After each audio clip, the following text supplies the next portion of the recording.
By the end of this video, you will understand the stock market better than Gorilla did for the first 31 years of his life. Which isn't saying much, but it's something.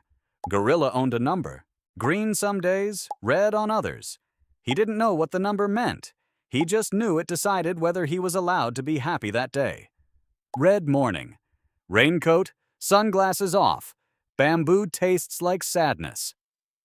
Green morning. No raincoat, sunglasses on, bamboo tastes like victory. Outside, the actual weather never changed, just Gorilla's internal one.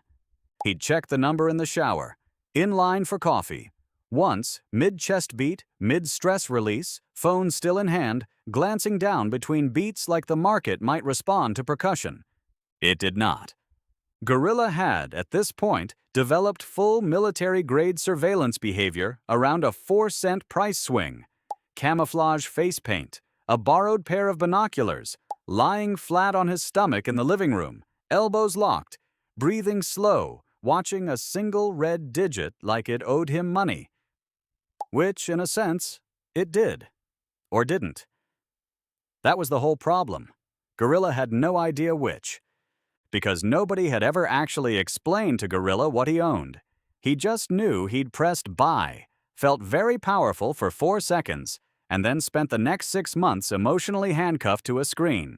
So today Gorilla is going to figure out what the number actually is. Not a guess, not a vibe, the actual, unglamorous truth. Here is what Gorilla thought the stock market was. A casino, run by men in suits, spinning a giant wheel with his life savings taped to it, laughing for sport, at 3 a.m., somewhere in a city he's never been to, deciding his fate for entertainment. Dramatic, cinematic, completely wrong. Here's what it actually is.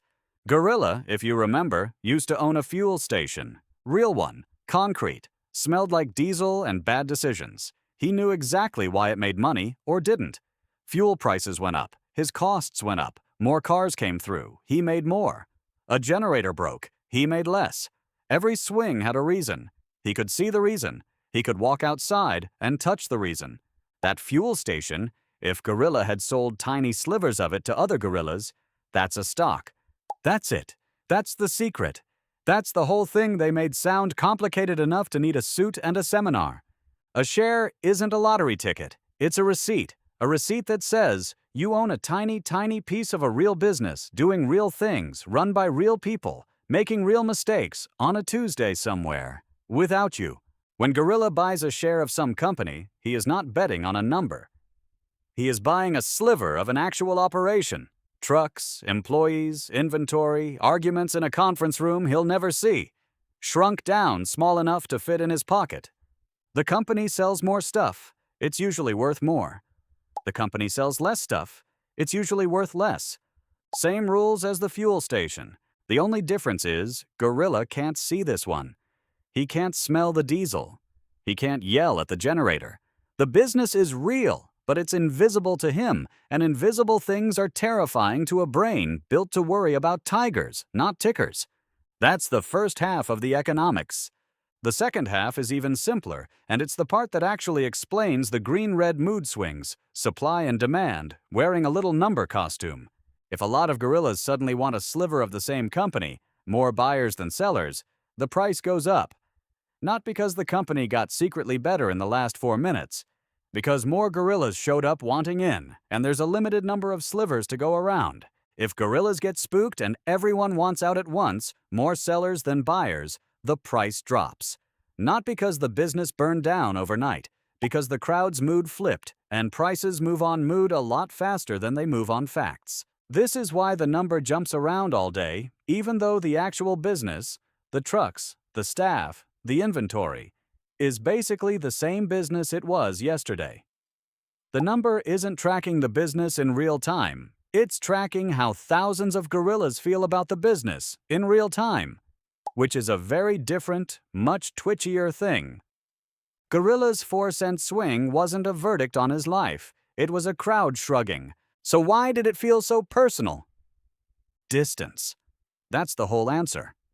When it was his own fuel station, he understood every swing because he could see the whole business with his own eyes. When it became a stock, The business disappeared behind a screen, and Gorilla's brain, deprived of an actual reason, filled the silence with the worst possible one. Panic is just what understanding sounds like when there's no information to fill the gap. Gorilla went and got the binoculars again. Old habit. Pointed them at absolutely nothing. Tried to physically locate the company he owned a piece of. Found clouds.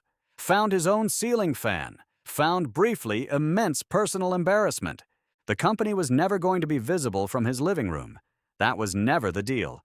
Owning a sliver of something doesn't mean you get to supervise it personally, hovering over the shift manager with a clipboard. It means you trust that thousands of people are running real operations somewhere on a normal Tuesday, whether Gorilla is watching or not. The market was never chaos. It was just a few thousand ordinary businesses having ordinary days, filtered through the moods of everyone watching them at once, at a distance too far for any single gorilla to see clearly. The number was never random. It was just quiet. And Gorilla had mistaken quiet for meaningless. He put the binoculars down. Didn't check the app that night. Didn't check it in the shower the next morning either. Ate his bamboo with both hands properly, tasting it for the first time in months. His phone buzzed on the counter. Some percentage, some color, doing whatever it does. Gorilla walked right past it. He wasn't gambling, he never was. He just couldn't see what he owned.